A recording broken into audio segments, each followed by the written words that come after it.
大家好，我是国金修车。今天呢，咱们和大家分享一下，很多电动车呢，在骑行过2-3年以后，换过了电池，刚开始呢很难用，但是时间一长呢，发现这个电池呢跑不远了。那这个时候真的是咱们换的电池质量差吗？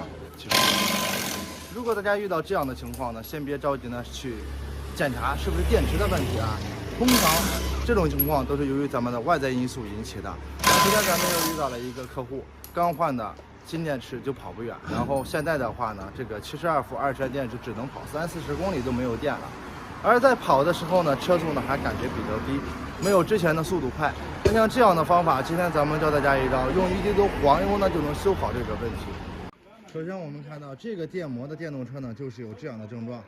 在咱们这里换的72伏20安的全新的天能电池啊，可能就用了将近2个多月。刚开始的时候呢是挺好的，但是骑行了1个多月，现在的电池完全跑不远了。我们首先来看一下，电池可以看到绝对是没有一点问题的啊，因为正常的电池2-3个月不可能会出现这样的问题。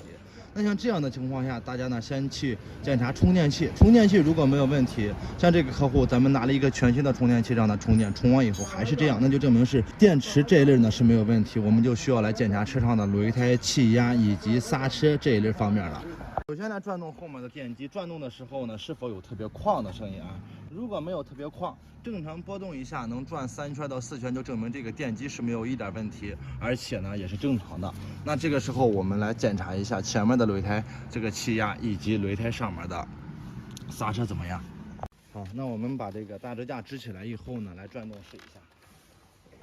我们首先来转动的时候呢，可以看到这个轮胎转动的时候呢特别沉，而且呢阻力很大。我们不要说转2-3圈了啊，转1圈呢它都转不动。那像这样的情况下，它的电动车在跑的时候呢，就好比我们这个电动车一直带了2个人骑行一样，所以说它就会有特别费电的情况。但是刹车捏起来的话呢，也没有异响，跑起来也没有一点杂音。而这种情况下，我们一般来说啊，都是由于这个碟刹时间长了，长时间放置不用，导致里面有生锈进水的情况。我们接着呢，就需要把这个碟刹拆下来，再来看一下轮胎转动的时候是否还有特别沉的情况。然后来取掉这个碟刹泵，取的时候呢还是特别紧，然后来转动轮胎试一下。我们看到这样轻轻波动一下，这个轮胎呢最起码转个5-6圈是没有问题的。但是碟刹泵只要一装上它就转不动。那这样的情况，我们看到碟刹片也是换的新的，证明是没有问题。它是哪里的故障呢？其实这样的情况，10个电动车有9个都是由于这个碟刹泵的这个支架时间长了，这里面有了生锈，不会左右回味的情况啊。我们看到正常的碟刹呢是这样，轻轻一按进去了，但是这个碟刹很紧很紧，就不会动。那这样的情况下，我们看到它没有生锈的情况，我们只需要往里面加1滴多的黄油就可以了。然后呢，用1丢丢的黄油，我们用这种比较黏一点的黄油，然后加进去，不要太多，一点点就行。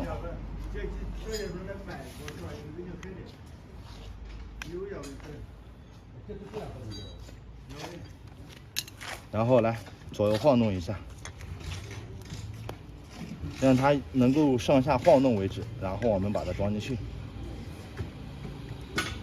然后看一下它左右能够自由晃动，那这样的情况下就已经解决了1半问题了。然后我们把这个碟刹片呢给它装上，然后呢我们装好这个碟刹泵。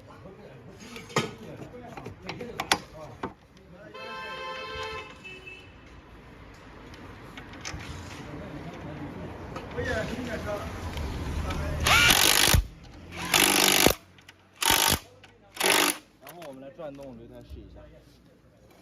我们看到这个在转动的时候呢，拨一下最起码能转个4-5圈左右，这个就是正常的一个间隙。然后我们捏动碟刹，捏动几下以后再来转。我们看到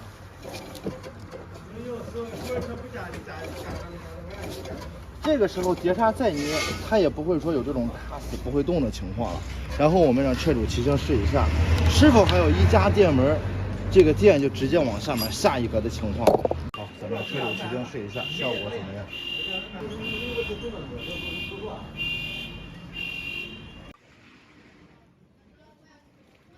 好，那我们看到这个电动车，这样我们1滴多的黄油装上去以后，这个电动车在骑行的时候呢，油门一松呢，直接能溜了好远。那这个问题呢，就已经得到了有效的改善。好，那今天咱们这个视频呢，就和大家分享到这里了。如果大家有喜欢这个电动车与摩托车维修的，记得你来关注一下。咱们下期视频再见。